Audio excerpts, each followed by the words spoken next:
Hey, I'm Matt Manny. Thanks so much for joining me for today's devotional thought.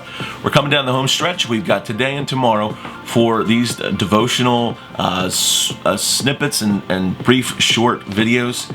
Today we're going to talk about the first place you experience on earth.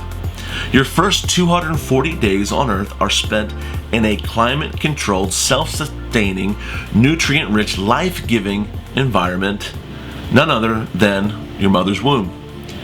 David gives us the most poetic description of life before coming into the chaos of this great big world outside of the protection of your mother's womb in Psalm 139. But yet the most incredible part of all this thought is that the chance of you existing and me existing is 1 in 10. You're probably going to have to get the book to go ahead and see this number. But imagine this, 1 in 10 to the 2,685,000th power. If you wrap your mind around that, it's more likely for all 2 million people in San Diego, California to show up at a city park on Monday morning with each person rolling a trillion-sided dice and having the same number come up at just the right time. I mean, those odds are pretty staggering. All that to say, here's the deal. The chances of you being alive today, of your parents getting together, of this time in history being what it is, of your life being born, of just the biology of it all happening, it's really like zero chances that you should be alive today. There's a 0%. The odds are stacked against you and me. And yet here we are. That God brings about the impossible by the fact that you and I exist. It's a miracle that you and I are alive. The miracle begins with 23 chromosomes of our mother and 23 chromosomes of our father that come together. 5 weeks after conception, you're the size of a grain of rice or 2 millimeters long.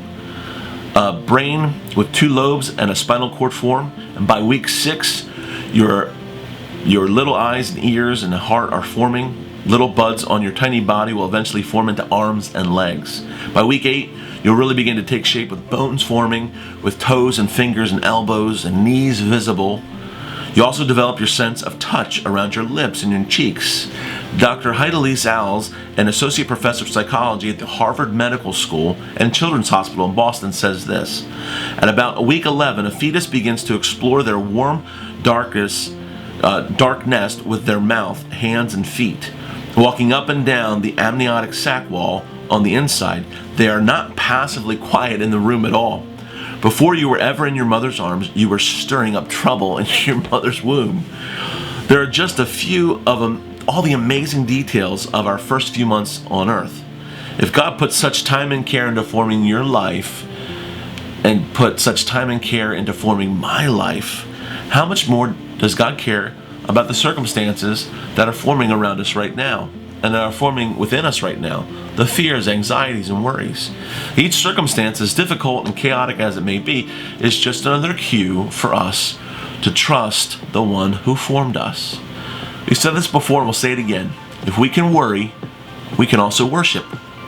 Our encouragement for today is this: that life may drain us, but God creates and renews and restores us. To find more encouragement for today, you can go ahead and read Psalm 139, verses 14 to 18. Thanks so much for watching.